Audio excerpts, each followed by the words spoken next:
یہ 30 سال سے جو ملک کو لوٹ رہے ہیں، جن کے پیسے باہر پڑے ہیں، جو کہ اربوں خربوں پتی بن گئے ہیں جبکہ ملک مقروض ہو گیا ہے، یہ سارے جو آج اوپر بیٹھے ہوئے ہیں ان کو فائدہ ہوا ہے. اور ان کو فائدہ کس نے کروایا؟ ملک کی اسٹیبلشمنٹ نے.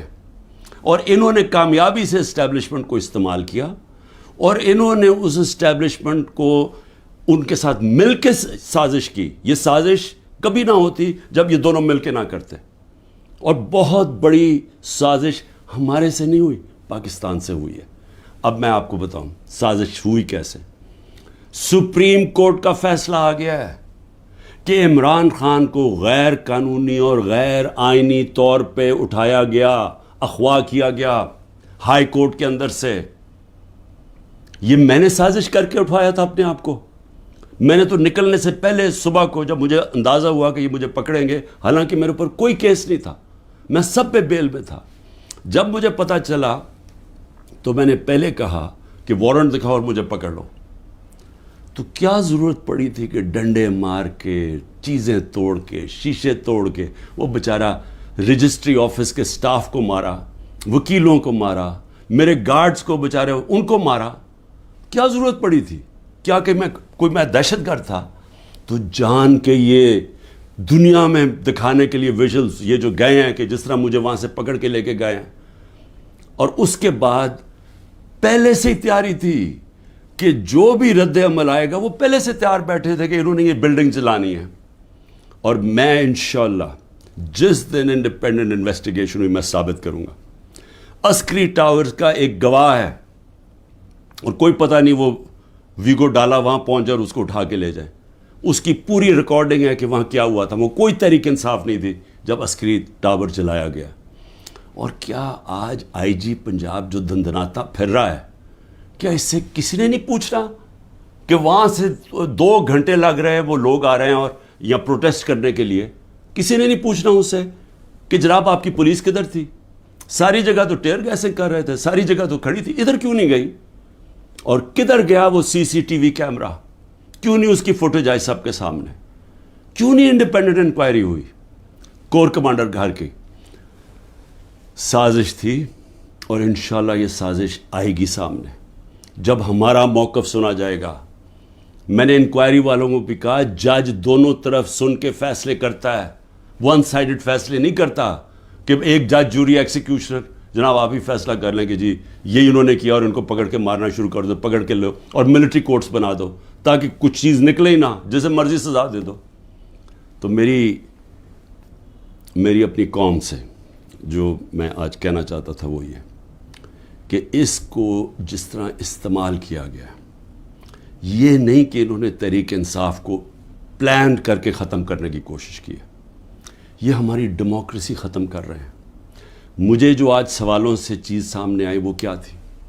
مجھے کہتے جی آپ کے لوگ کیوں گئے وہاں، کنٹونمنٹ میں کیوں گئے، تو فلانی جگہ کیوں گئے، آپ نے پہلے سے تیار کیا ہوا تھا.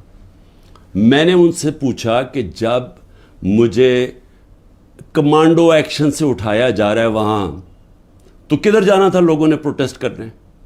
تو اس کی باتوں سے مجھے یہ لگا کہ آپ کو پرامن احتجاج کرنے کی اجازت نہیں ہے کہیں جی ایچ کیو کے سامنے یا کنٹونمنٹ کے سامنے. مجھے بتائیں آئین میں کدھر لکھا ہوا ہے؟ کہیں آئین میں لکھا ہوا ہے تو میں مانوں کہ میں نے قانون توڑا ہے. آئین میں لکھا ہوا ہے کہ آپ کا حق ہے، ہر پاکستانی کا حق ہے کہ جب ناانصافی ہو، سمجھے، ناانصافی کے خلاف آپ پروٹیسٹ کر سکتے ہیں پرامن طور پہ. یہ آپ کا آئین کا حصہ ہے. اور ناانصافی ہوئی تھی، سپریم کورٹ نے کہا کہ ناانصافی ہوئی ہے. سپریم کورٹ نے اپنے فیصلے میں کہا ہے کہ غیر آئینی اور غیر قانونی طور پہ عمران خان کو اٹھایا گیا. اور پھر جس طرح ذلیل کر کے مجھے اٹھایا گیا، تو کیا یہ بھیڑ بکریاں تھیں؟ یہ تحریک انصاف کے جو لوگ تھے وہ بھیڑ بکریاں تھیں، چپ کر کے بیٹھ جاتی؟ کیا انہوں نے غلط کیا تھا کہ اگر وہ پرامن احتجاج کے لیے نکلے تھے؟ جی وہ جو جیو فینسنگ میں وہاں بھی پہنچ گیا نا، وہ بھی ساروں کو جیلوں میں ڈال دیا. اس کا مطلب آپ یہ کہہ رہے ہیں کہ آپ ساری جگہ احتجاج اگر کر سکتے تو کریں، لیکن کہیں بھی کنٹونمنٹ کے اندر جی ایچ کیو آپ اس کے سامنے احتجاج نہیں کر سکتے. آپ ذرا غور سے سمجھیں کہ اس کا مطلب کہ آپ نے کہا ہے کہ اگر وہ قانون توڑیں بھی تو وہ قانون سے اوپر ہیں. یہ مطلب ہو گیا نا اس کا. میرے اوپر ایک کیس کیا ہے کہ میں نے ملک سے غداری کی. ملک سے کیا غداری کی کہ جنرل فیصل نصیر کو میں نے کہہ دیا ڈرٹی ہیری, اور میں نے اس کو کہا کہ یہ ذمہ دار ہے میرے قتل کا کرنے کی کوشش پہ. اس کو کہا جی آپ نے ملک سے غداری کر دی. اس کو ملک سے غداری کہہ رہے ہیں. سو اس کا مطلب یہ کہ یا تو وہ جنرل فیصل نصیر قانون سے اوپر ہے, یا آپ نے اس کو لائسنس دیا ہوا ہے کہ وہ کسی کو قتل کر دے, یا تو یہ مطلب, اور یا یہ کہ ہماری جرت کیسے پڑی, کہ ہم کوئی کمی ہے اس ملک میں, کیا ہماری کوئی حیثیت ہی نہیں ہے کہ میں اپنی ایف آئی آر نہیں کٹوا سکتا جو میرا ملک کا قانون مجھے حق دیتا ہے. بھئی مجھے سے وہ پہلی جے آئی ٹی میں پوچھتے جی خان صاحب آپ کے پاس پروف کون سے تھے کہ یہ فیصل نصیر نے کروایا. میں نے کہا آپ نے جو کوئٹہ میں 4 گھنٹے جو وہ قتل ہوا ہے وکیل, اس کے اوپر تفتیش کی تھی, کوئی ثبوت ملے تھے جب میرے اوپر 302 کا قتل کا پرچہ ڈال دیا؟ کیا جب ضلع شاہ جب مرا تھا تو 3 دن میرے اوپر 302 جب قتل کا پرچہ لگایا تھا, آپ نے تفتیش کی تھی؟ تو جب ایف آئی آر کا مطلب ہوتا ہے فرسٹ انویسٹیگیٹنگ رپورٹ, تو جب وہ تفتیش ہوگی تو پتہ چلے گا نا. تو میرا سوال یہ ہے کہ برطانیہ میں جو سب سے مقدس جگہ ہے وہ ہے prime minister house, 10 Downing Street. ہر دوسرے دن وہاں احتجاج ہوتا ہے, پرامن احتجاج ہوتا ہے. کبھی کسی نے اس کے اوپر روکا ہے؟ تو مجھے یہ بتائیں کہ جب رینجرز کو دیکھ رہے ہیں مجھے اٹھا رہے اور کمانڈوز, تو کیا لوگوں نے کدھر جانا تھا؟ احتجاج ہی کرنا تھا نا. سوال یہ کیوں نہیں پوچھتے کہ وہ لوگ جو 25 لوگوں کو گولیاں سے مارا گیا, وہ لوگ جن کی نوجوانوں کی ٹانگیں چلیں گی, 3 لوگوں کی ٹانگیں کٹی, جو بستر پہ ہے, جو کمر پہ گولی لگی پیرالائز ہو گیا, وہ کیا پاکستانی نہیں تھے؟ ان کا کوئی حقوق نہیں ہے, ان کا کوئی نام ہی نہیں لے رہا کہ جی کور کمانڈر ہاؤس جلایا. ہم سب اس کے ہم مذمت کرتے ہیں. میں نے اپنی ججمنٹ میں لکھا ہوا ہے چیف جسٹس نے کہ عمران خان کو جب پہلی دفعہ جب میں عدالت میں پہلی دفعہ مجھے پتہ چلا کہ ہوا کیا ہے, میں نے اسی وقت مذمت کی, اور میں نے کہا 27 سال میں نے ہمیشہ اپنی پارٹی کو کہا ہے کہ آپ نے قانون کے بیچ میں رہنا ہے. میں نے کبھی اس ملک کا قانون نہیں توڑا, اور میں آج پھر کہتا ہوں کہ یہ جو کیا جا رہا ہے, یہ جو انکوزیشن ہے, یہ انصاف نہیں ہو رہا, ون سائیڈڈ ہے. کہ فیصلہ کر لیا کہ جناب آپ نے تحریک انصاف کو ختم کرنا ہے, تو ساری پارٹی کو, کتنے لوگ تھے جو یہ جو جدھر جو گھر جلیا, بلڈنگ جلی, کتنے ہوں گے؟ 100 150 200 300 400 1000 ہوگا. تو 10,000 لوگوں کو کس طرح اندر ڈال دے, اور پھر ان کو موقع دیں کہ وہ بتائیں تو صحیح کہ ان کی سائڈ کیا تھی. دوسرا کام جی 164 کے بیان لیے جا رہے ہیں. جو جیلوں کے اندر لوگ ہیں, جو خاص طور پہ جن کو انہوں نے سمجھا جی جیو فینسنگ میں آ گئے, ان سے بیان کیا لیا جا رہا ہے؟ میرے سینئر لیڈرشپ جو جیلوں میں ہے کہ جی 164 کا بیان دیں کہ عمران خان نے ہمیں حکم دیا تھا کہ وہاں جا کے گھر جلاؤ.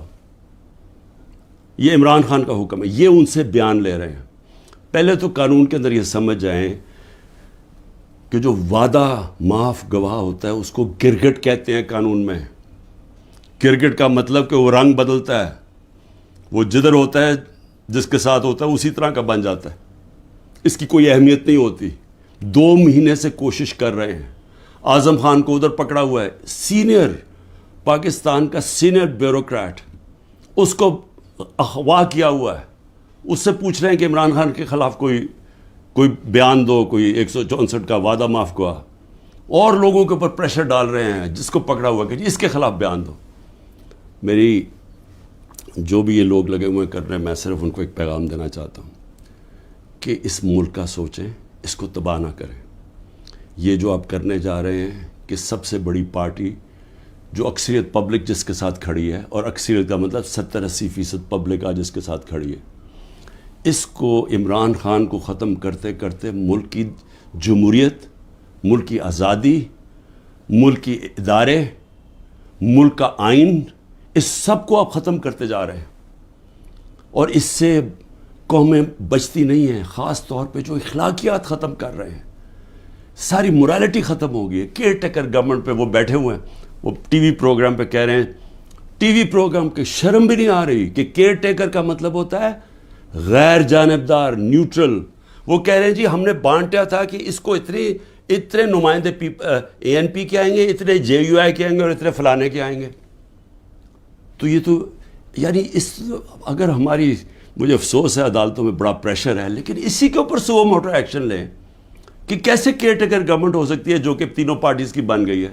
ہم اپنی گورنمنٹ گرا رہے ہیں, آئین کے مطابق کیئر ٹیکر آنا ہے, یہ آ کے بیٹھ گئے اور ہر قسم کی کرپشن ہو رہی ہے. آج کوئی فکر نہیں پڑی نیب کو کہ کرپشن کدھر ہو رہی ہے, کوئی ایف آئی او کو فکر نہیں ہے.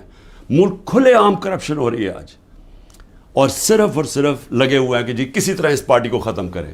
تو میں صرف ایک تو یہ کہنا چاہتا تھا آج کہ میرا یہ جو ہوا ہے آج تفتیش, مجھے حیرت ہوئی کہ وہ یہ, بلکہ وہ ان کے ایسے وہ بول رہے تھے جیسے کہ آپ احتجاج بھی کرنا آپ کے لیے آپ نے کوئی غداری کر رہا ہے ملک کے ساتھ, تو پھر جمہوریت ختم کر دیں, کہہ دیں مارشل لا لگ گیا, کہیں کہ پھر جناب جو مرضی وہ فیصلہ کریں گے وہ کریں گے. لیکن جمہوریت کے اندر ہمارا حق ہے کہ ناانصافی جب ہمارے سے ہوتی ہے اور سپریم کورٹ نے کنفرم کیا تو اس کے بعد ہمارا رائٹ ہوتا ہے پرامن احتجاج. اور میں پھر سے کہتا ہوں کہ جن لوگوں نے جلایا تھا کور کمانڈر گھر یا جو بھی جلائی ہیں بلڈنگز, ان سب کے اوپر ایکشن لینا چاہیے. میں سب سے پہلے کہتا ہوں, اور ہمیں کوئی انفارمیشن ہو ہم بھی آپ کی مدد کریں گے ان کے اوپر ایکشن لینے کے لیے, کیونکہ ہم نے نہیں کیا. دوسری چیز ہی اسرائیل آیا جی, اسرائیل کے اوپر ایک گورنمنٹ منسٹرز کہہ رہے ہیں کہ جی دیکھیں عمران خان کے, اسرائیل نے عمران خان کے لیے سپورٹ کر دیا. پہلے تو یہ ذرا میرے بیان سن لیں, یہ جب میں پرائم منسٹر تھا, یہ میرے بیان صرف یہاں نہیں ہیں, 2 پاکستان میں بھی ہیں اور امریکہ کے اندر جا کے میں نے یہ بیان دیا ہے. یاد رکھیں امریکہ کے اندر سب سے تکڑی لابی اسرائیل کی لابی ہے. امریکہ کے اندر سن لیں کہ میں نے بیان کیا دیا, اور پاکستان میں بھی پرائم منسٹر ہوتے ہوئے. Next questioner. There's been talk about Pakistan forming relations with Israel, and we know the winds of change are blowing through the Middle East. Is this in the cards, and why? I'm afraid I don't know where this has come from. It's not. Pakistan has a very straightforward position, and it was a founder of Pakistan, Quaid-e-Azam, Muhammad Ali Jinnah, who was very clear that, there has to be a just settlement, a homeland for Palestinians before Pakistan can recognize Israel. جو بھی کوئی ملک کرے, ہمارا تو موقف بڑا clear ہے, اور ہمارا موقف قائد اعظم محمد علی جناح نے 1947 میں کلیئر کر دیا تھا, 1948 میں, کہ ہم اسرائیل کو کبھی تسلیم نہیں کر سکتے جب تک فلسطینوں کو ان کا حق نہیں ملتا, ان کو ایک جسٹ سیٹلمنٹ نہیں ہوتی. جو 2 نیشن تھیوری تھی پیلسٹینین کی کہ ان کو پورا ایک ان کی اسٹیٹ ملے جو کہ پیلسٹینین فیصلہ کریں, ٹھیک ہے. جب تک وہ نہیں ہوتا, اگر ہم وہ تسلیم کر لیتے ہیں تو ہمیں پھر کشمیر کا بھی, ہمیں ایگزیکٹلی سچویشن کشمیر کا ہے تو ہمیں وہ بھی گیو اپ کرنا چاہنا چاہیے. تو اس لیے پاکستان نہیں تسلیم کر سکتا اسرائیل کو. اب امریکہ میں میری بیان کی کیا اہمیت ہے, کیونکہ یہ جو 2 ہیں نا, نواز شریف اور زرداری یا ان کے بچے, میں چیلنج کرتا ہوں کہ یہ جا کے امریکہ کیا پاکستان میں بیان دے دیں ان کے خلاف, لیکن امریکہ میں جا کے دیں. یہ میں کہتا ہوں کہ ان کی اتنی جرت نہیں تھی کہ جب امریکہ نے اور ہندوستان نے مل کے موڈی کے دورے پہ امریکہ جب جوائنٹ سٹیٹمنٹ دی اور انہوں نے کہا کہ پاکستان کا نام لیا بائیلیٹرل ٹاکس میں, پاکستان کا نام آتا ہے کہ جی پاکستان کراس بارڈر ٹیررزم کر رہی ہے اور پاکستان کو بند کرنی چاہیے. کسی کا بیان نکلا کسی کے منہ سے, کہیں وہ بیٹھا ہوا نواز شریف کہ اس کے منہ سے کوئی آواز نکلی, کہیں زرداری کے منہ سے کوئی آواز نکلی؟ نہیں نکلے گی. جب 400 ڈرون اٹیک ہو رہے تھے پاکستان میں, جو دنیا میں کوئی مثال ہی نہیں ہے کہ آپ جس کے لیے جنگ لڑ رہے ہیں وہ آپ کے ملک میں ڈرون اٹیک کر رہے ہیں, ان کے منہ سے ایک لفظ نہیں نکلا. اور میں آج اپنی اسٹیبلشمنٹ سے پوچھنا چاہتا ہوں کہ آپ ان لوگوں کی آج حمایت کر رہے ہیں جن کے اربوں روپے نہیں ڈالر باہر پڑے ہوئے ہیں. یہ کبھی بھی ایک لفظ نہیں کہیں گے ان لوگوں کے پاس جن کو پتہ ہے کہ وہ کسی وقت ان کے، جس طرح وہ روسیوں کے اب ڈالر ضبط کر رہے ہیں نا، ان کی روسیوں کی پراپرٹیز جب سے جنگ ہوئی ہے ضبط کر رہے ہیں، وہ کبھی بھی ان کے ڈالرز، کیونکہ چوری کا پیسہ ہے اور اربوں ڈالر پڑا ہوا ہے ان کا باہر، یہ کبھی ان کے خلاف بات نہیں کریں گے، یہ اپنے ملک کے لیے کبھی کھڑے نہیں ہوں گے. یہ تو ان کو تو ہندوستان سے جان جاتی ہے، کیونکہ ان کو پتہ ہے کہ ہندوستان کی اور اسرائیل کی لابی بڑی مضبوط ہے امریکہ میں، تو یہ تو کبھی بھی نہیں ملک کے لیے سٹینڈ لے سکتے. تو ان کی جو بیکنگ کی جا رہی ہے، میں یہ سوال پوچھتا ہوں کہ آج عمران خان کو تو دہشت گرد ثابت کرنے کی کوشش کی جا رہی ہے. مجھے یہ بتائیں کہ کبھی عمران خان نے ایسی حرکت کی کہ امریکنوں کو میسج بھجوایا جائے اپنے ایمبیسڈر حسین حقانی کے ذریعے میمو گیٹ کے اندر، وہ جو میمو گیٹ تھا، امریکنوں کو کہہ رہا ہے کہ ہماری فوج سے ہمیں بچا لو، اس کو آج پرائم پوزیشن میں بیٹھا ملک کے فیصلے کر رہا ہے. اور دوسرا، جس کو اتنا پیار تھا مودی کے ساتھ کہ اس کو گھر پہ شادی پہ بلا لیا، جبکہ وہ پاکستانی فوج کو پاکستان کے آرمی چیف کو دہشت گرد کہہ رہا تھا مودی. وہ کہتا پرائم منسٹر ٹھیک ہے لیکن وہ تو پتلا ہے، دہشت گرد پاکستانی فوج کو کہہ رہا تھا. ڈان لیگز کے اندر کیا ہوا؟ وہی کہہ رہا تھا نا کہ ہم تو بے بس ہیں جناب، ہماری فوج دہشت گردی کر رہی ہے. وہ لوگ آج ملک کے فیصلے کریں اور وہ بیٹھ کے باہر بیٹھ کے اپنے بڑے بڑے محلات کے اندر، اربوں روپے کی پراپرٹیز کے اندر وہ بیٹھ کے جناب وہاں فیصلے کریں کہ جی ملک میں کیا ہوگا، ملک میں الیکشن کب ہوگا، وہ فیصلے کریں. اور یہاں کیا نظر نہیں آ رہا ہماری اسٹیبلشمنٹ کو؟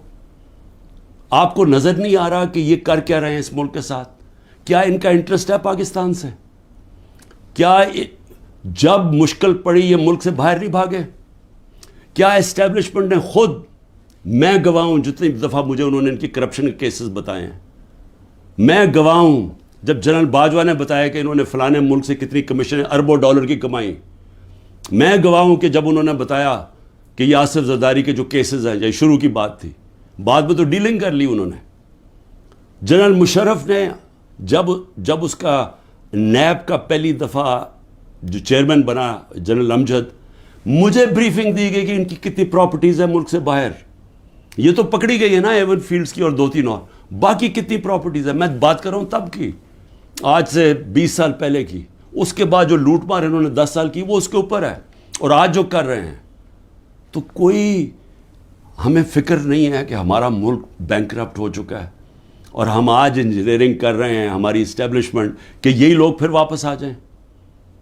تو کوئی فکر نہیں ہے ملک کی. کیا یہ عمران خان نے کوئی ٹھیکہ لیا ہوا ہے کہ وہ سارا وقت یہ سارا برداشت کرے یہ جو ہو رہا ہے آج، اور صرف وہی اسی کے اوپر سارا رکھے کہ جی اس کو کسی طرح دبا دو؟ کس کا فائدہ ہے اس میں؟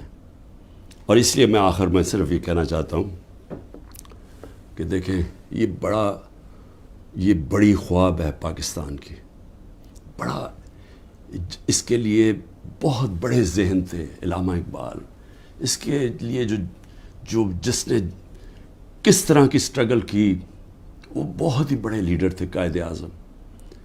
اور وہ لوگوں نے اس ملک کو جس طرح بنایا، اور جس طرح قائد اعظم نے جب پہلی دفعہ پاکستان آئے، جب ابھی پاکستان نہیں بنا 3 ہفتے پہلے آئے، تو انہوں نے کہا کہ اپنے اے ڈی سی کو کہ میں نہیں سمجھتا تھا کہ میری زندگی میں یہ پاکستان بنے گا.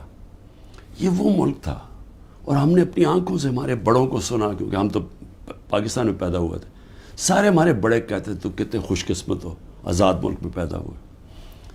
اور یہ ہمیں بدترین غلامی کی طرف جو لے کے جایا جا رہا ہے. نہ کوئی انسانیت رہے گی، نہ کوئی حقوق ہے، جو مرضی چاہے کریں، کوئی قانون توڑیں، چوروں کو اوپر بٹھا دو. جو فورن پالیسی ایسی ہے کہ ہم ساری دنیا میں ذلیل ہو رہے ہیں آج، جن سے اتنی محنت کی کہ جی ہم امریکہ کو خوش کر رہے ہیں، وہ جا کے انہوں نے ذلیل کر دیا. ساتھ والا ہمسایہ اوپر جا رہا ہے، وہ کہتا ہے ان کی فکر ہی نہ کرو، یہ اپنے بوجھ میں ہی اب گرنے لگا ملک. اور اس وقت انہی لوگوں کو جو 30 سال سے اس ملک کی خون چوس رہے تھے، آج ان کو آپ پھر تیاری کرا رہے ہیں اوپر بٹھانے کے لیے. میں ابھی بھی کہہ رہا ہوں کہ یہ جو ملک ہے یہ 27ویں رمضان کو بنا تھا. یہ بڑی خواب کا نام ہے، اور ہم سب کو، ساروں کو، میں سب کو کہہ رہا ہوں کہ ہمیں اس کے لیے جد و جہد کرنی پڑے گی. اور میں انشاءاللہ پھر سے میں ریپیٹ کرتا ہوں، میں بار بار کہتا ہوں، جو بھی ہو جائے میں بھی ہر قربانی کے لیے تیار ہوں اس ملک کی آزادی کے لیے، اور میں آپ سب کو کہہ رہا ہوں کہ آپ کو تیار ہونا پڑے گا قربانی کے لیے، کیونکہ آزادی گھر میں بیٹھ کے نہیں ملتی، زنجیریں گرتی نہیں ہیں، توڑنی پڑتی ہیں، جد و جہد کرنی پڑتی ہے۔ پاکستان زندہ باد۔